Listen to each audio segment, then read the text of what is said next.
Ja, een uitvaartverzorgingsbedrijf. Ik ben begin 2017 ben ik in een familiebedrijf gestapt. Ja. Waaronder Smeets Uitvaartverzorging in Valkenburg en Uitvaart Limburg in Maastricht en in Parkstad. En dit jaar heb ik met Celine Weerts een initiatief opgestart, muziekverhalen. 2017 erin gestapt. Hoe is die keuze ontstaan? Hoe is dat gegroeid? Ja, dat is eigenlijk heel plotseling ontstaan. Ik was na 10 jaar in mijn eigen functie klaar. Ja. Ik wilde iets anders, maar wist niet zo goed wat. Nou, dan ga je om je heen kijken, wat wil ik gaan doen? Ik heb een financiële opleiding, dus het lag natuurlijk redelijk voor de hand om daarin een functie te zoeken. Aan de andere kant, mijn stiefvader die het familiebedrijf heeft, was op zoek naar en nu? Hè, wat ga ik met het bedrijf doen? Hij was ook op een bepaalde leeftijd. En op een gegeven moment zijn wij wel in gesprek gekomen van ja, wat wil jij daar nou eigenlijk mee en wat wil ik eigenlijk met mijn leven verder? En op een gegeven moment hebben we eigenlijk gezegd van ja, waarom proberen we het niet samen? Ik heb natuurlijk ook met mensen om mij heen gesproken en dan op een gegeven moment zei iemand tegen me, ja, maar waarom ga jij niet verder in bedrijf? Nou, in eerste instantie moest ik daar natuurlijk heel erg aan wennen. Vanuit de financiële wereld naar de uitvaartzorg. Ik denk, ja, god, wat moet ik daar? Hoe moet dat inkleden? Maar uiteindelijk is het natuurlijk ook een bedrijf. En een bedrijf wil je zo goed mogelijk opbouwen, zo goed mogelijk uitbouwen. En daar zag ik wel heel veel potentie in. Maar de vraag, je hebt met veel mensen gesproken, zeg je. Ja. De vraag die ook velen zullen hebben gesteld van wat trekt je aan om dan de uitvaartzorg in te gaan? Dat zal niet alleen het financieel runnen zijn van een bedrijf. Nee, helemaal niet. Het was op een gegeven moment, kijk, ik denk dat iedereen wel op een gegeven moment op een punt in zijn leven komt dat hij denkt, ja, waar ga ik nou eigenlijk heen? En wat doe ik nou? En waar ga ik nou, waar ga ik dat in vinden wat mij zelfvoldoening geeft? En puur en alleen de financiële wereld of het runnen van een zaak, ja, dat is natuurlijk leuk, maar op een gegeven moment is dat een trucje wat je kunt blijven herhalen. Dus daar zat voor mij de voldoening niet meer in. En de voldoening in mensen helpen en iets heel moois voor mensen neerzetten. Eigenlijk iets neerzetten wat zij nooit meer opnieuw kunnen doen en opnieuw kunnen beleven. Dat was hetgene waarvan ik dacht, ja, dat lijkt mij nou zo mooi om te kunnen doen voor iemand. Ja. Dat heeft mij doen besluiten om inderdaad de uitvaartzorg in te gaan. Okay. Je noemde het net kort, muziekverhalen, dat is iets, echt iets vernieuwend wat uit jouw koker komt. Ja. Wat is het precies? Nou, muziekverhalen is een manier om een afscheidsdienst invulling te geven. Wij merkten dat een afscheid, vaak hebben mensen daar een bepaald idee van en dat gebeurt allemaal op dezelfde manier. Muziek speelt vaak een hele belangrijke rol en er wordt altijd eigenlijk wel een verhaal verteld. Nou, we hebben die twee gecombineerd op een hele bijzondere manier door op een hele mooie manier live muziek neer te zetten. Dus het wordt live op een piano gespeeld, het wordt live gezongen. En daartussendoor vertel ik het verhaal dat nabestaanden willen horen. Het hoeft niet per se het levensverhaal te zijn. Het kan ook een herinnering zijn of noem het maar. Maar doordat muziek en zang en spraak zo in elkaar overlopen, krijg je een hele bijzondere belevenis eigenlijk. En dat is wel waar ook de toekomst in de uitvaartbranche naartoe gaat. Het beleven, de gastvrijheid. Het is natuurlijk, wij denken over heel veel dingen na. Wij denken na over hoe wij willen trouwen. Wij denken na over de doop van ons kind. Maar er wordt relatief weinig nagedacht en gesproken over hoe willen wij afscheid van iemand nemen. Is toch dan altijd een beetje taboe dan? Of, Ja, een beetje taboe. Nou, mensen willen er gewoon niet over hun dood hebben. Dat is niet leuk. Hè? Dat wordt als vervelend ervaren. En een bruiloft is natuurlijk heel leuk.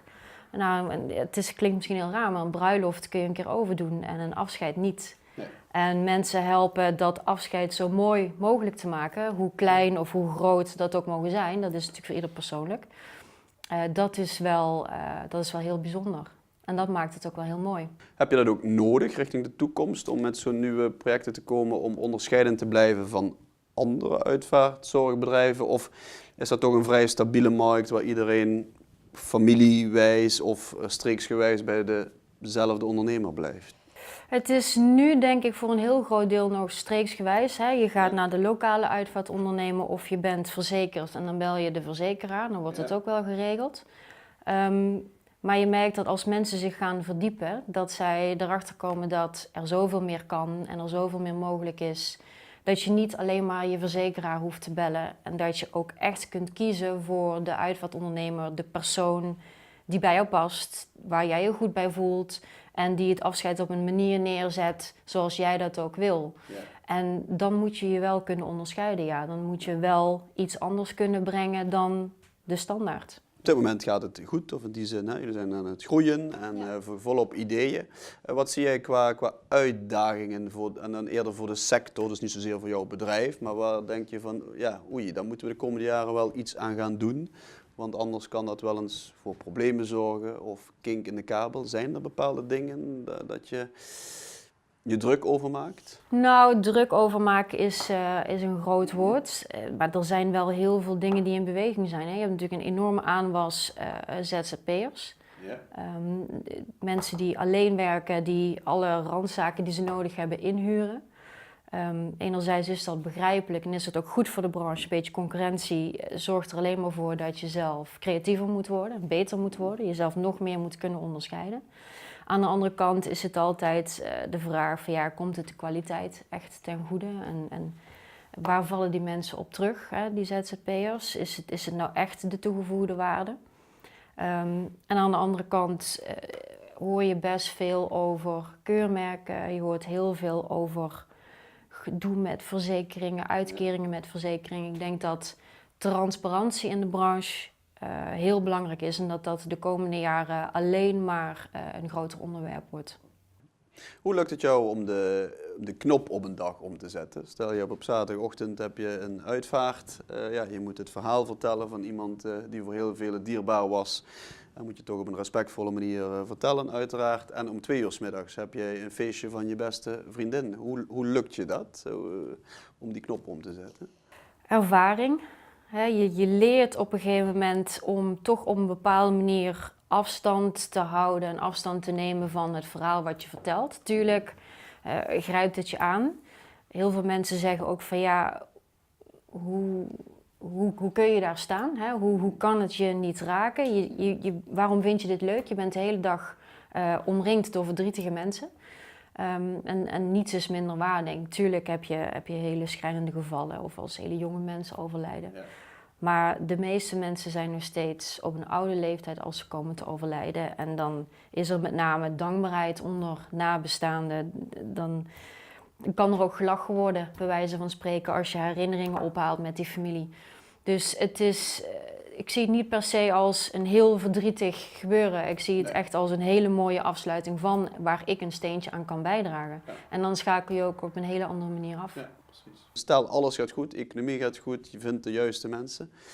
Ja. Waar liggen je eerste prioriteiten de komende jaren? Nou, het is natuurlijk heel belangrijk om in Maastricht en in Parkstad Uitvaart Limburg uit te bouwen. Dat vind ik heel belangrijk. Daarnaast gaan wij komend jaar verbouwen met Smeets in Valkenburg.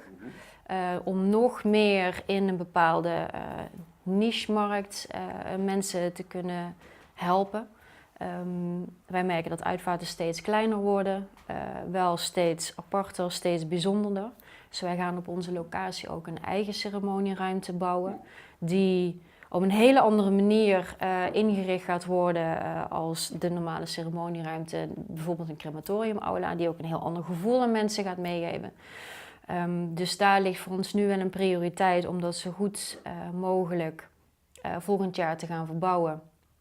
En daar met name verder in te ontwikkelen qua wat ons doel is met het bedrijf. Tot slot, iemand wil nu als ondernemer beginnen. Ja, jij bent het nu 2 jaar, maar toch daarom net, het zit nog kerstvers, de start erin.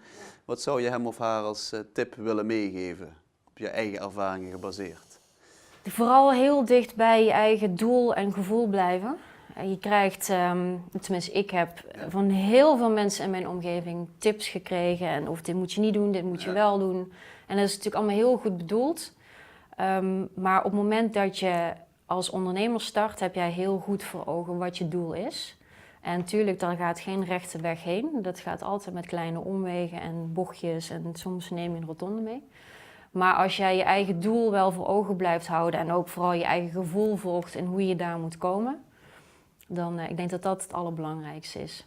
Dus ook geen advies inwinnen, of wel advies inwinnen, maar het goed overwegen ten opzichte van je eigen mening? Kijk, alle advies is natuurlijk welkom, alleen op het moment dat advies haak staat op wat je eigen gevoel je zegt, neem het allemaal aan en denk er vooral je eigen van en pas het toe zoals jij goed vindt in je eigen doel.